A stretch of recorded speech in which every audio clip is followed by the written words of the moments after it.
Hey guys, welcome back to PurpleMuppetStudio's. So today I'm going to be telling a story about a cat that gets into debt with the rat mafia, and he has to rob a bank. The story is called The Criminal Life of Animals. The story begins with a cat named Sylvester.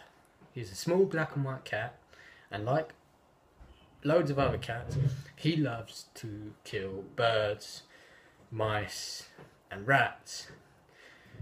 Recently though, he's been killing rats that are members of the rat mafia.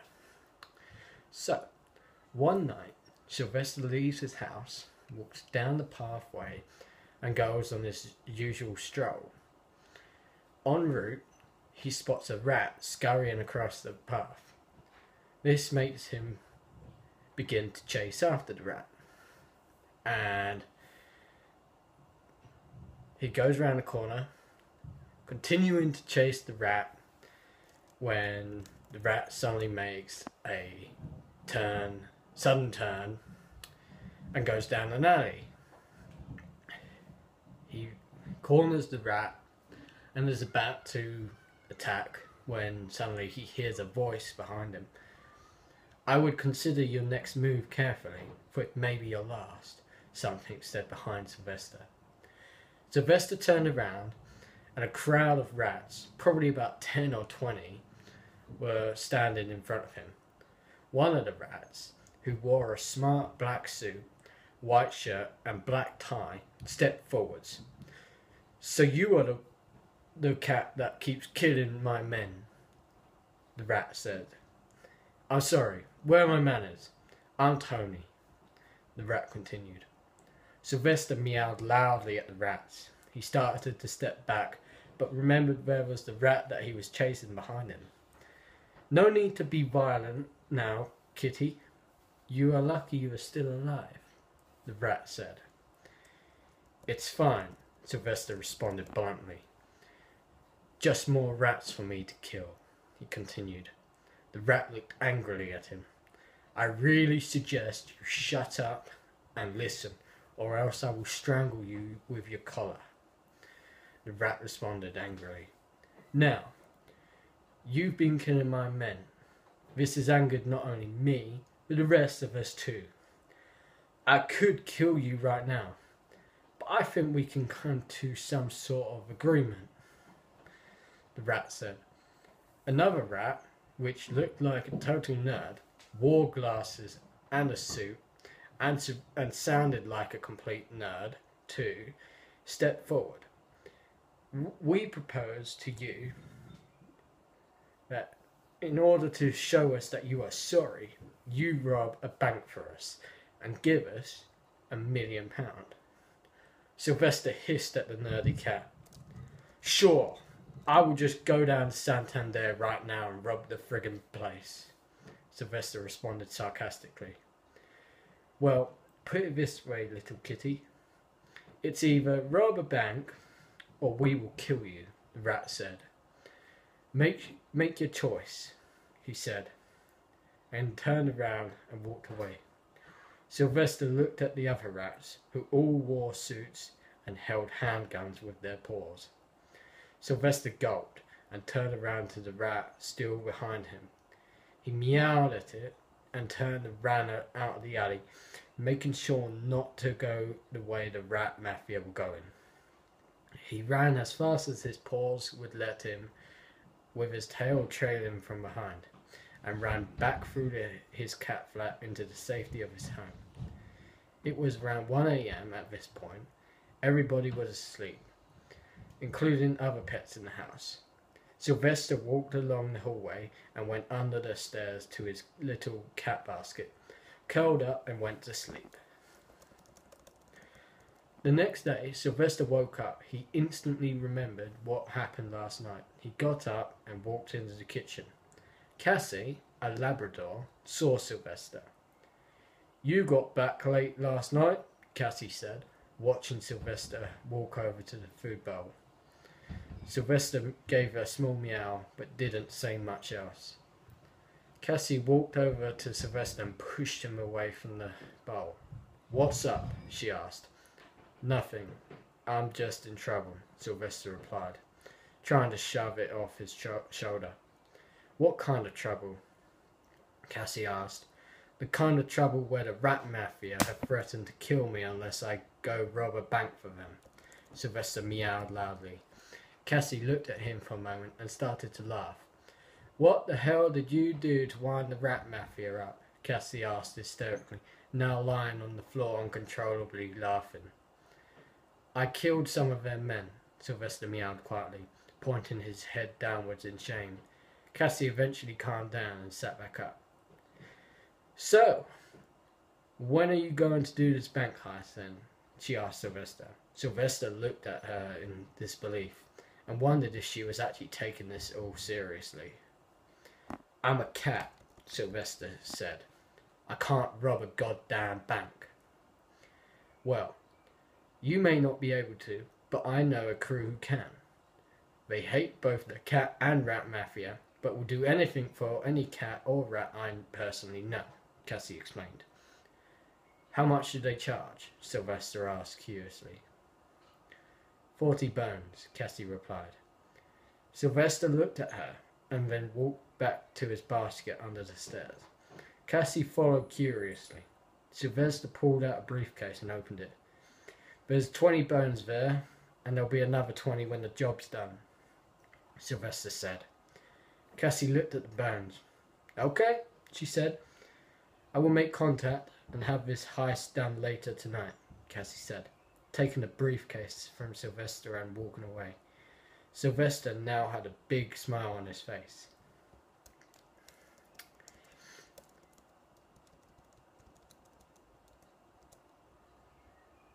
Later on, it was around 10 p.m. and a big black van pulled out outside the Santander Bank. The van door opened and out came 4 dogs, all wearing suits. One of them pulled the side door open and 4 more dogs came out, each of them carrying duffel bags. One of the dogs stepped into the back of the van and started handing out machine guns to all of them. All the dogs put on black masks and stood in front of the van. One of the dogs, who was a Great Dane, stood in front of them and all said, "Right, we're going in." And then suddenly all the dogs ran towards the front doors. One of the dogs shot the lock off and the door was now unlocked.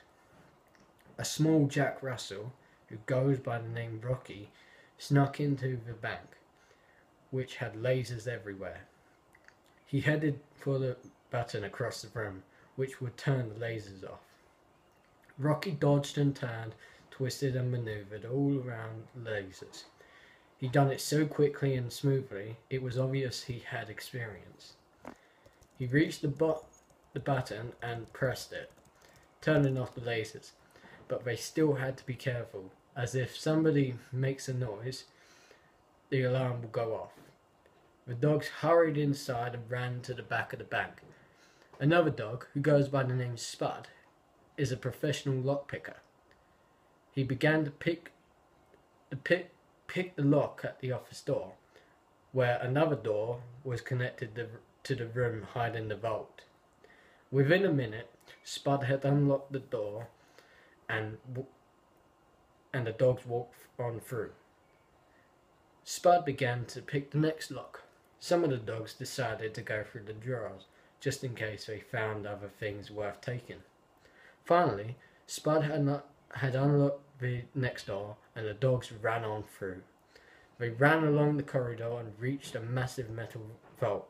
Another dog, who goes by the name Hunter, who specializes in hacking security systems, got a laptop out of a case he was carrying and hooked it up to the wall via Ethernet connection. He broke into the security system and managed to unlock the massive metal vault door. The dogs opened it and walked in. Inside was hundreds and millions of pounds, all of it ready to be taken. The dogs opened the duffel bags and began to fill them with money, but were distracted when suddenly a massive alarm started blasting the area. "We've been found out!" shouted one of the dogs, dropping the bag full of cash and escaping the vault. The other dogs began to panic, rushing to get as much of the cash in the bags as they could. Once they had enough, they turned and ran for the exit. They ran through the bank to the doors, but could hear sirens and see blue flashing lights outside. Dogs hid behind a wall. One of the dogs, called Terence, suddenly pulled out a rocket launcher and fired it through the door, blasting one of the police cars to smithereens. 1 minute it was calm. The next, somebody had fired a rocket launcher at a police car. This heist was now turning into chaos. The dogs began to walk out, firing their guns at the police. Terence fired another rocket at the police van which was speeding in their direction. The dogs hid behind a car, firing at the police. Hunter spotted an empty vehicle with the doors wide open and the engine on. Somebody must have fled when they heard all the chaos. The dogs ran across the road, still firing at the police, and got into the car. Rocky was on the foot pedals while Hunter was steering the wheel, while Terence hung out the window, still shooting at the police. They were speeding down the road when suddenly Trevor shot the police car tires, and it spun out of control but came to an abrupt stop. The dogs barked in excitement as they sped down the road, beginning to lose the police. They pulled into a garage just down the side road and got out, leaving the duffel bags in the garage along with the car. The Great Dane got his phone out and rang Cassie back up, telling her the heist was done. Back at Sylvester's house, Cassie had just told him the good news. Sylvester was over the moon and went to the fridge to get the vodka out. "This calls for a celebration," he meowed excitedly at Cassie, walking into the front room and curling up on the sofa with the vodka. He pressed the power button on the TV controls and turned to the news, not expecting to see the coverage of the heist on the news. Sylvester is now out of debt with the Rat Mafia and is living a free, honest life. Well, he now runs a rival mafia group to the notorious Cat Mafia. The end. I hope you liked my story. It's very random, I know, but it shows how much imagination I have. And there will be more stories to come. Maybe not this weird, with dogs robbing banks, but I just wanted to show off my imagination. And so I really hope you liked it, and thanks for watching.